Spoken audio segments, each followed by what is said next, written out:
Hello, my name is Joseph Khan, and I'm a third-year resident at Verde Valley Medical Center.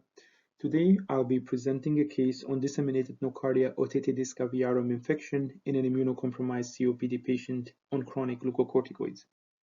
Nocardia species are interesting organisms as they look like fungus, but they are gram-positive, variably acid-fast, strictly aerobic saprophytic and rod-shaped actinomycetes.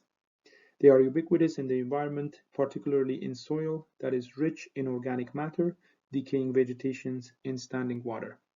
The most common subtypes associated with human infections are Nocardia asteroides, Farcinica, and brasilensis. The majority of the cases are sporadic, and the annual incidence is approximately 0.375 cases per 100,000 persons. Approximately 50% of the cases present as pulmonary infection, and the majority of the patients are immunocompromised. Nocardia otitidiscaviarum is a rare subtype comprising approximately 3 to 5% of all nocardia cases. Our patient is a 68-year-old male. He has a history of atrial fibrillation, severely uncontrolled type 2 diabetes with a hemoglobin A1C of 16.7% on admission. He has COPD on chronic prednisone 10 milligrams daily. He continues to smoke and has 50 to 75 pack-year smoking history, in addition to alcohol overuse, hypertension, hyperlipidemia, coronary artery disease, and chronic lower back pain. He presented to the emergency department on December 9 complaining of shortness of breath.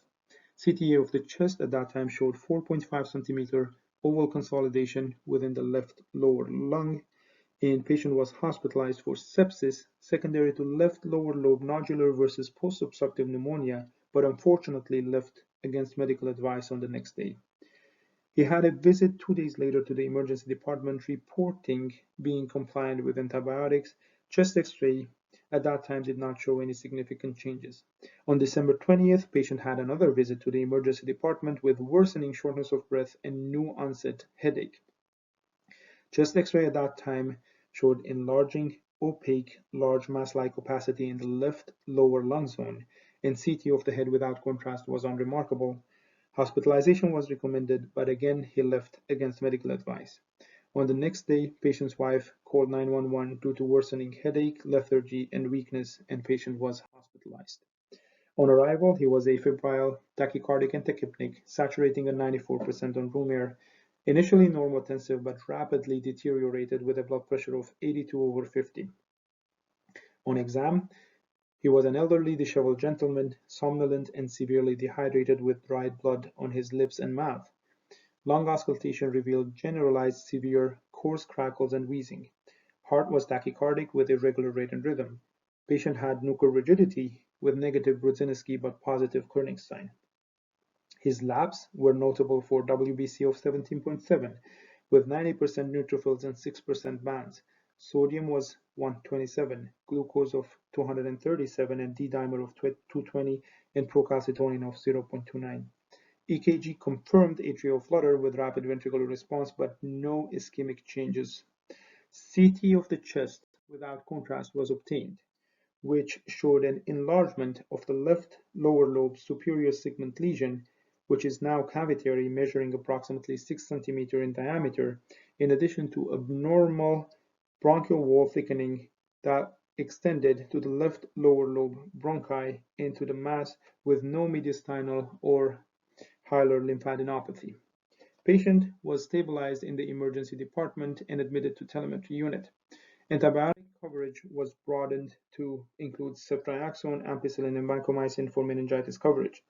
Lab workup from prior hospitalization was reviewed, which was mostly negative, including respiratory panel, strep pneumo and Legionella urine antigens, histoplasma antigens, fungital, and SARS-CoV-2 PCR. But the MRSA neris was positive, but patient was on vancomycin.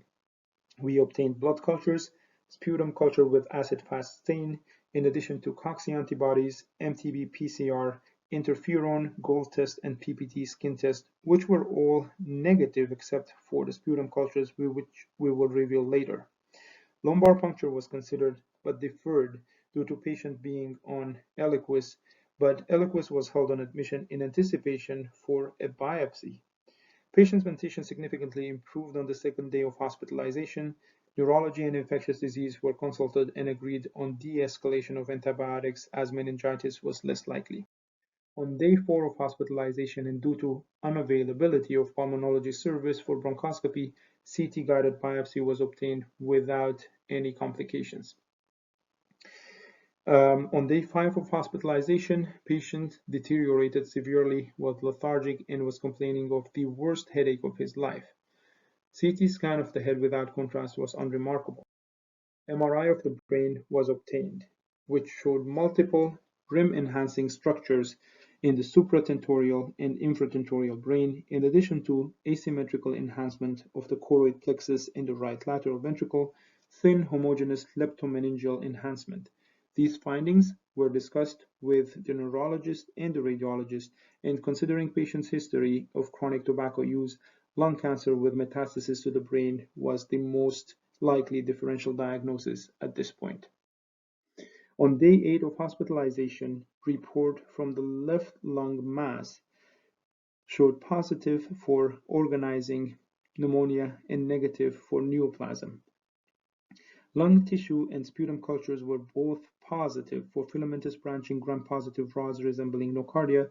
Therefore, patients started treatment on Bactrim, imipenem, and amikacin, and decision was made to obtain lumbar puncture to evaluate for nocardia in the cerebrospinal fluid, but unfortunately overnight patient severely deteriorated. Rapid response was called as he was found on the floor to be cyanotic, foaming from his mouth, and lethargic, and there was a suspicion for seizure disorder. Stat CT of the head and cervical spine were unremarkable. While getting the CT scans, patient's mentation started to improve and he was complaining of increased lower back pain and weakness in his lower extremities.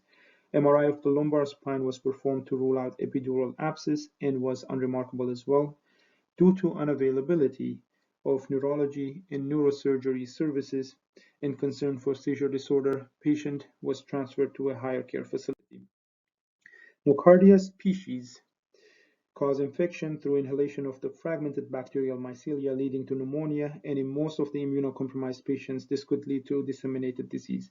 The diagnosis is usually challenging and includes cultures from any available samples, and it approximately takes a week or more for the cultures to grow. Nocardia species developed properties to survive within the phagocytes, which play an important role in infection even in immunocompetent patients. First cases of Nocardia Otitidiscaviarum were reported in literature in mid-1960s. Literature research was performed which showed 23 published cases so far, 13 of them being immunocompromised and 7 of the 13 being on corticosteroids. Patients' microlab susceptibility results were sent to the higher care facility, and on follow-up with the treating physician, patient was stabilized on triple antibiotic therapy, and treatment was de-escalated to 6 weeks of IV Bactrim and oral Nasalid, followed by oral Bactrim alone for 1 year. Brain biopsy was deferred as risks outweighed benefit at this point per neurosurgery. This patient was readmitted to our hospital in April of 2021 for urinary tract infection with repeat MRI at that time showing improvement in the rim enhancing lesions. Systemic glucocorticoids have numerous and very well-known side effects, specifically mentioning patients with very severe COPD where steroid myopathy could decrease functionality and lead to worsening respiratory status. Short-term systemic glucocorticoid use in hospitalized patients for acute exacerbations of COPD could reduce the rate of treatment failure and the rate of relapse and improve the function and breathlessness. But to date, there are no recommendations that support chronic systemic glucocorticoid use for daily treatment of COPD. The mortality rate in patients with pulmonary nocardiosis is 15 to 30% and could increase to 50% in severe patients. It was a privilege to be a part of this patient's care and to learn from his case.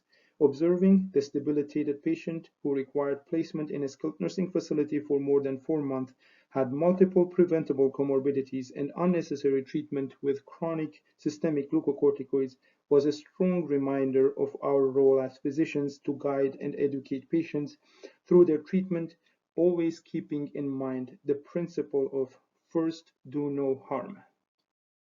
Thank you so much for your time.